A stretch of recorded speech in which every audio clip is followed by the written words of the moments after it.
디모데후서 1장 9절 한 절을 보겠습니다. 하나님이 우리를 구원하사 거룩하신 소명으로 부르심은 우리의 행위대로 하심이 아니요 오직 자기의 뜻과 영원 전부터 그리스도 예수 안에서 우리에게 주신 은혜대로 하심이라. 아멘.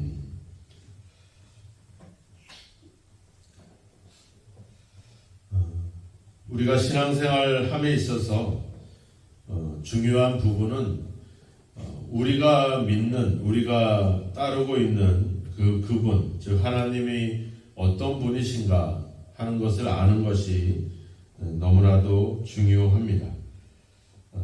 그분을 알 때 우리가 어떤 부르심을 받고 있고 또 우리가 어떤 목적을 향해서 그 일을 행하고 또 그 일을 행함에 있어서 우리가 어떤 힘으로 할 수 있는지 이 모든 것들이 바로 그분을 우리가 아는 것에 달려있다라고 하는 것입니다.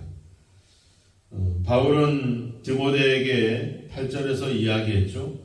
복음과 함께 고난을 받으라.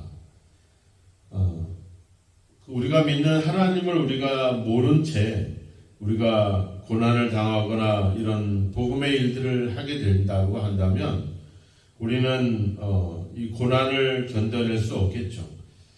우리가 예수님을 믿고 하나님을 따르면서 우리가 자꾸 넘어지고 실족하게 되는 이유 중에 하나는 바로 이 고난의 문제입니다. 우리가 예수님을 믿고 잘 되거나 복을 받으면은 이것은 우리가 당연하게 생각을 하게 되는데 고난을 받게 될 때 우리는 의심을 하게 되죠.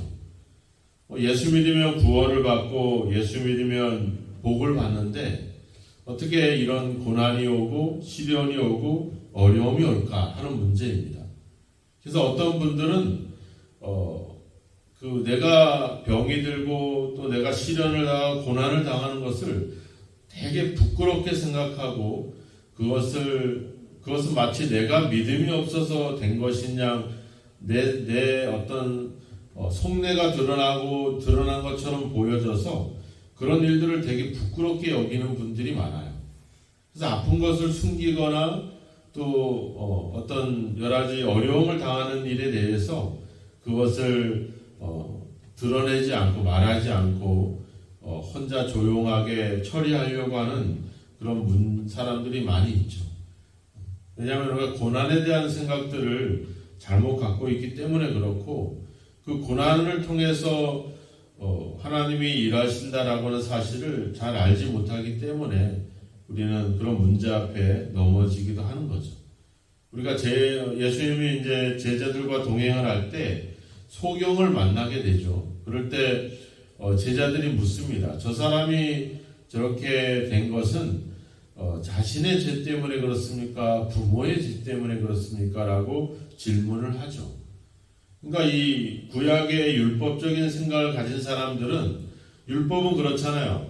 하나님의 계명을 잘 지키면 천대까지 복을 받고 또 하나님의 계명을 지키지 아니하면 3, 4대까지 저주를 받는다. 이게 율법적인 사고방식이거든요. 그러니까 내가 장애가 생기거나 어떤 질병이 생기거나 사고를 당하거나 이런 이 사람처럼 앞을 보지 못하거나 이런 것은 뭔가 사람의 죄 때문에 그렇다. 자신의 죄 때문에 그런 건지 부모의 죄 때문에 그런 건지 그런 생각들을 제자들은 갖게 되죠. 근데 주님이 뭐라고 합니까? 아니다. 이것은 하나님의 영광을 위한 일이다. 하면서 그 자의 그 소경을 고쳐주게 되죠. 그러니까 중요한 것은 우리가 지금 내가 어떤 고난을 당하고 있느냐, 내가 지금 어떤 문제를 당하고 있느냐 보다도 그 상황과 그 고난을 통해서 우리가 무엇을 이루어낼 것이냐, 하나님은 이 고난을 통해서 어떤 일을 하시려고 하는 것인가 하는 것을 바라보는 것이 중요하죠. 즉 내가 처해 있는 상황을 보는 것이 아니라 그 상황을 통해서 하나님은 어떤 목적을, 어떤 계획을 이루어갈 것인가 하는 것을 바라볼 수 있는 것, 이것이 바로 믿음이라고 하는 것이죠. 그러니까 우리가 성공하고 출세하고 잘 되는 곳에서 하나님의 뜻이나 하나님의 계획을 발견하기는 쉽지 않죠. 그것은 어떻게 보면은 하나님의 은혜라든지 아니면 뭔가 자기가 더 열심히 성실히 일하거나 아니면 부지런히 행한 어떤 우리의 행위의 결과라고 보통 우리가 판단을 하죠. 우리가 복을 받고 은혜를 받았을 때 하나님의 은혜입니다. 나는 아무것도 한 것이 없습니다. 오직 하나님께서만 다 이루신 것입니다. 라고 이야기하는 경우들이 많지 않죠. 하나님의 은혜입니다 말하면서도 내가 기도했는데, 내가 헌신했는데, 내가 이만큼 하나님을 의지했더니 이렇게 됐다. 이렇게 되죠. 근데 우리가 전적으로 하나님의 이야기를, 하나님의 은혜를 이야기할 때는 언제입니까? 그 고난을 겪고 나서죠. 고난을 겪고 나서야 우리는 하나님의 뜻을 알게 되고 하나님의 계획을 알게 되죠. 그래서 하나님이 일하시는 방법은 대부분은 바로 이 십자가, 즉 고난을 통해서 일하신다라고 하는 겁니다. 일하신다라기보다는 고난을 통해서 우리로 하여금 하나님을 알게 하신다라고 하는 거죠. 그러니까 바울도 디모데에게 고난을 받으라 이렇게 담대하게 이야기하는 것은 결국 자기가 그동안 복음과 사역을 하면서 결국 고난 속에서, 즉 내가 약하고 내가 아무것도 할 수 없다, 내가 이제 하나님 없이는 내가 살아갈 수 없다라고 이런 어떤 그런 상황에 몰렸을 때 비로소 하나님의 뜻이, 하나님의 영광이 나타나는 거거든요. 이스라엘이 애굽에서 나올 때만 해도 뭔가 자기들이 대단한 것처럼 생각했지만 홍해 앞에 다다랐을 때 그들은 절박했죠. 앞에는 바다가 가려져 있죠. 뒤에는 엄청난 애굽의 군대가 죽이려고 아주 코밑에까지 따라왔죠. 이런 절박함 속에 있을 때, 그때 모두가 포기했을 때, 우리가 애굽에 장사 지낼 곳이 없어서 이 광야로 우리를 내몰았냐 하면서 모세를 원망하고 하나님을 원망하고 막 그럴 때 이제 홍해가 갈라지는 겁니다. 그때 하나님은 이렇게 일하시는 거구나, 이거를 우리가 알게 되는 거죠.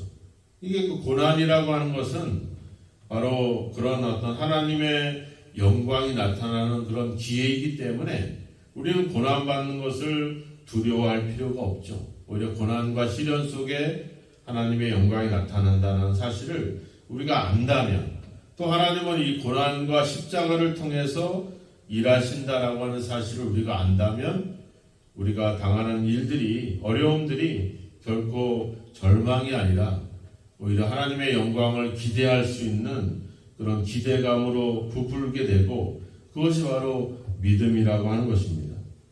오늘 바울이 고난을 받으라라고 하는 이유는 바로 9절에 얘기하고 있죠. 하나님이 우리를 구원하사 우리를 부르셨기 때문에 그렇다는 거죠. 우리를 부르셔서 우리를 구원하시고 거룩하신 소명으로 우리를 부르셨다. 우리를 부르심의 목적이 거기 나와 있죠. 거룩합니다, 이거죠. 데살로니가서 4장에 가보면 거룩함에 대한 이야기가 많이 나오죠. 4장 4절에 보면 하나님의 뜻은 우리의 거룩합니다, 이렇게 말하고 있죠. 하나님이 우리를 부르신 것은 우리를 거룩하게 하십니다. 또 7절로 넘어가 보면 그렇게 기록을 합니다. 그러니까 하나님이 우리를 부르셔서 거룩하게 한다는 말은 뭡니까? 구별시킨다는 거죠. 결국 우리를 구별하는 방법은 어디서 나타나는 거예요? 고난을 통해서 나타나게 된다는 겁니다. 성공과 출세는 세상에 허다합니다. 세상에 그런 이야기가 널려 있어요. 자수성가를 하고 대기만성하고 이런 성공한 사례들은 세상에 즐비합니다. 하지만 고난 속에서 구원을 얻고 고난 속에서 구별하심을 얻은 것은 그렇게 많지 않죠. 우리가 인간이 노력하고 인간이 뭔가 행위를 통해서 이루어낸 일들은 세상에 허다합니다. 근데 우리가 아무것도 하지 않고 아무것도 할 수 없고 이제 우리가 다 죽음에 이르는 그런 지경에 이르렀을 때 하나님이 일하시는 것, 이거는 우리가 그 기독교밖에 없는 거죠. 하나님의 그 부르심 속에 있을 수밖에 없는 거죠. 이 구별한다는 것은 바로 그겁니다. 세상 속에서 우리를 구별할 수 있는 방법은 어디예요? 고난 속에서 있다는 겁니다. 고난 속에서 사람들은 일반적으로 절망하고 좌절하고 때는 생명을 포기하기도 하고 또 막 이렇게 일어나잖아요. 우리 주변에 막 그 가족들이 같이 죽는 그런 아주 비참한 사건들이 계속 일어나고 있잖아요. 근데 고난 속에서 하나님의 뜻이 결국 구별된 모습이 나타나는 것은 결국 그리스도인들이죠. 하나님의 자녀들. 같은 고난에 있지만 포기하지 않고 인내하면서 그 고난을 참아내면서 결국은 부활의 승리를 얻게 하는 것. 다 죽는 것은 세상의 이치가 똑같지만 거기서 살아나게 하는 것. 이게 바로 구별이라고 하는 거거든요. 하나님이 우리를 구별하셨기 때문에, 우리를 하나님이 구원하셨기 때문에, 앞서 우리가 7절에서는 하나님이 우리에게 그 마음을 주셨다. 능력과 사랑과 절제하는 마음, 즉 성령을 우리에게 주셨다. 그리고 9절에서는 우리를 구원하셔 우리를 부르셨다. 그래서 그런 우리를 부르시고 우리에게 성령의 능력을 주시는 그 하나님, 그렇기 때문에 우리는 고난받는 것을 부끄럽게 여기거나 두려워할 이유가 없다는 것입니다. 그래서 우리의 행위대로 하심이 아니다 이렇게 말하고 있죠. 우리의 행위대로 하심이 아니다. 오직 뭐예요? 자기의 뜻과 영원전부터 그리스도 예수 안에서 우리에게 주신 은혜대로 하십니다. 하나님의 뜻과 하나님의 은혜로 이 일들을 이루셨다는 겁니다. 그러니까 하나님이 우리를 부르시고 우리를 구원하셨는데 그것이 뭐예요? 하나님의 뜻으로 됐다는 겁니다.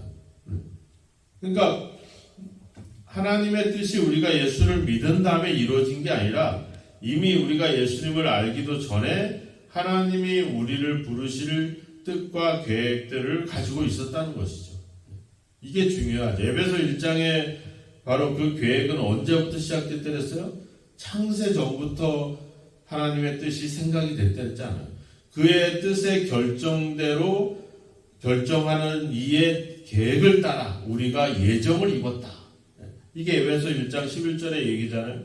하나님이 우리를 하나님의 뜻대로 뜻 가운데 우리를 예정하셨다는 거예요.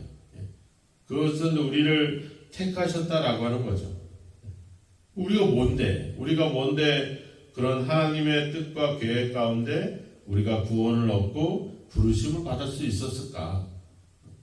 그 하나님이 나를 부르시고 나의 구원을 계획하셨다면 그러면 나의 모든 삶의 모든 구원의 모든 과정이 다 계획이 된 바가 있기 때문에 그렇기 때문에 내가 지금 고난을 당해도 또 하나님은 나를 충분히 구원해낼 수 있기 때문에 우리는 담대하게 그 고난을 맞이할 수 있고 부끄러워하지 않을 수 있는 힘이 거기서 나올 수 있는 거죠. 내가 참아내겠다. 내가 하나님을 믿고 의지하면서 내가 이것을 견뎌내겠다. 내 힘으로 할 수 없죠. 내 힘으로 하기 힘들죠. 지금 바울은 이제 마지막 순교 직전에 이 편지를 쓰고 있는 거 아닙니까? 그동안에 바울은 자기의 어떤 의지도 있었어요. 자기가 얼마나 똑똑하고 얼마나 자기가 좋은 가문과 교육과 그리고 유대의 어떤 그런 정신과 이런 것들을 가지고 살아왔는지에 대한 이야기를 하고 있죠. 근데 이제 마지막에 인생의 마지막 시점에서 돌아보니까 어때요? 내 행위대로 한 것이 아니라 결국 하나님의 뜻으로 한 것이다. 그동안에 바울이 하나님의 뜻 가운데 성령의 인도하심을 받기도 했지만 때로는 자기의 의지를 갖고 활동하기도 했거든요. 첫 번째 전도여행을 갔다 와서 두 번째 전도여행을 떠날 때 그 1차 때 갔던 지역들을 돌아보고 또 그 지역에 있는 북쪽을 향해서 복음을 개인적인 전략과 개인적인 계획을 가지고 또 복음을 전하는 열정이 있었죠. 근데 하나님이 다 막아버리잖아요. 막아버리고 바울을 서쪽으로 보내잖아요. 그래서 결국 유럽으로 넘어가서 복음을 전하도록 그렇게 인도하죠. 그러니까 바울의 열정으로 복음을 전하기도 했지만 결국은 하나님의 계획대로 계속 움직여가게 되고 거기도 여전히 고난을 당했지만 결국 돌아보면 내 행위로 된 것이 아니라 하나님의 뜻 가운데 이루어졌다는 사실을 바울은 발견했고 인생의 마지막에 디모데에게 그 이야기를 하는 겁니다. 우리의 행위대로 한 것이 아니라 하나님의 뜻과 인도하심 속에서 그 은혜 속에서 우리가 살아가고 있기 때문에 이 고난도 그 은혜의 일부분으로 생각한다면 우리는 충분히 고난 받는 것이 부끄럽지 않고 두렵지 않다는 것이죠. 그래서 12절에 얘기하잖아요. 내가 이 고난을 받되 부끄러워하지 아니하는 것은 내가 믿는 자를 내가 알고 또한 내가 의탁한 것을 그날까지 그가 능히 지키실 줄을 확신합니다. 우리가 하나님을 알고 하나님이 나에 대한 인생의 계획들을 가지고 있다는 사실을 우리가 안다면 내가 살아가면서 겪게 되는 어려움들, 문제들, 고난들 우리가 그런 것들에 크게 두려워하거나 부끄러워할 일들이 아니고 또 내가 전하고 있는 이 복음이 이 구원의 소식이 사람들에게 우리가 그런 일들을 전하면서도 부끄럽지 않는 이유들은 바로 그런 하나님의 뜻이 있기 때문에 그렇다는 것이죠. 그리고 그것은 또한 하나님이 영원전부터 우리에게 주신 은혜대로 하십니다. 하나님이 그런 은혜로 우리를 부르셨다는 것. 생각해보면 누가 우리를 인정해주고 누가 우리를 우리를 쓰고 우리를 불러주겠습니까? 죄인인 우리를. 하나님의 은혜로 우리를 부르셨다는 겁니다. 근데 그 모든 게 어떻게 해요? 9절에 보면 그리스도 예수 안에서 또 10절에도 보면 그리스도 예수의 나타나심으로 말미암아 결국 그 예수 안에서 이 일들이 이루어졌다는 거죠. 예수님에 대한 믿음을 통해서 이런 일들이 일어나고 있다는 겁니다. 그래서 에베소 2장 8절에서도 정확하게 얘기하잖아요. 너희가 그 은혜에 의하여 믿음으로 말미암아 구원을 얻었으니 이것이 너희에게서 난 것이 아니라 하나님의 선물이다. 이것은 우리의 행위대로 한 것이 아니기 때문에 누구든지 자랑하지 못하게 하려 하십니다. 그래서 고난을 겪고 영광을 얻어도 우리가 굳이 자랑할 것은 없는 것은 내가 한 게 아니라 하나님이 하신 거기 때문에 그런 것이죠. 그래서 우리는 하나님을 알고 또 하나님이 나에 대해서 이런 놀라운 계획과 뜻이 있다는 사실을 반드시 우리가 확신한다면 우리는 어떤 상황이든지 간에 어떤 일이든지 간에 낙심하거나 실망하거나 포기할 이유가 없고 오히려 담대하게 살아가게 될 줄로 믿습니다. 오늘도 여러분들이 믿는 하나님을 잘 아시고 오늘도 하나님이 여러분들을 향한 뜻과 계획이 있음을 믿고 그 계획 가운데 우리를 인도하고 있다는 사실 또 우리를 지켜주시고 있다는 사실을 믿으시고 어떤 문제 앞에 고난 앞에 시련 앞에 낙심하지 마시고 담대하게 주님과 함께 믿음으로 살아가는 저와 여러분이 되기를 주님의 이름으로 축원합니다. 하나님께서 우리에게 성령을 주셨습니다. 또 하나님께서 우리를 향한 계획과 은혜가 있습니다. 그 하나님을 믿으시고 또 하나님이 여러분들을 향한 하나님의 뜻과 계획을 믿으시고 그 하나님에 대한 믿음을 더 분명히 확실히 하신다면 우리는 어떤 상황에든 기쁨과 감사함으로 살아가게 될 줄로 믿습니다. 그런 하나님을 더 깊이 신뢰하시고 하나님의 뜻이 있음을 믿고 항상 하나님의 그 은혜의 기대감으로 또 그 기쁨으로 살아가는 저와 여러분이 되기를 주님의 이름으로 축원합니다. 기도하겠습니다. 하나님 아버지 감사합니다. 우리가 무엇이간데 우리를 위한 계획을 갖고 계시고 우리를 향해서 뜻을 품으시고 우리를 부르시고 우리를 은혜 가운데 있게 하시니 너무나도 감사합니다. 이제 하나님 원합니다. 저희들이 하나님을 더 잘 알기를 원합니다. 우리를 부르시고 우리에게 은혜를 주시는 그 하나님이 우리를 향해서 어떠한 계획과 어떠한 뜻을 품고 계시는지를 더 깊이 알아가기를 원합니다. 그 하나님이 우리를 통해서 행하시는 그 능력과 그 은혜가 얼마나 큰지를 우리가 더 깊이 알아가기를 원합니다. 하나님 아버지, 하나님을 더 알 수 있는 지혜를 우리에게 주시고 또 그 하나님이 우리의 삶을 계획하시고 우리의 삶을 인도하고 있음을 우리가 더욱더 확신할 수 있는 믿음을 갖게 하여 주옵소서. 세상에 허탄한 것에 마음을 두지 않고 항상 우리의 삶을 계획하고 이끄시는 지켜주시는 하나님을 믿고 더욱더 확신 가운데 살아가는 저희들이 되게 하여 주옵소서. 하나님, 그래서 오늘도 어떤 어려움들, 문제들, 시련인과 고난이 있다 할지라도 아버지 주여 그 상황을 보지 말게 하시고 그 상황을 통해서 이루고자 하는 하나님의 뜻과 또 그 모든 것들이 다 하나님의 계획 속에 있음을 믿고 담대하게 아버지 감사함으로 모든 일들을 인내할 수 있는 저희들의 삶이 되도록 오늘도 우리를 붙잡아 주시고 도와주옵소서. 오늘도 우리의 믿음을 부끄럽게 여기지 않고 담대하게 아버지 주여 주님의 복음을 증거할 수 있는 삶을 살아가게 하시고 고난을 부끄러워하지 않고 두려워하지 않고 담대하게 아버지 믿음 가운데 감사함 가운데 살아가도록 우리를 성령으로 도우시고 인도하여 주옵소서. 믿사옵고 예수님의 이름으로 기도하옵나이다. 아멘.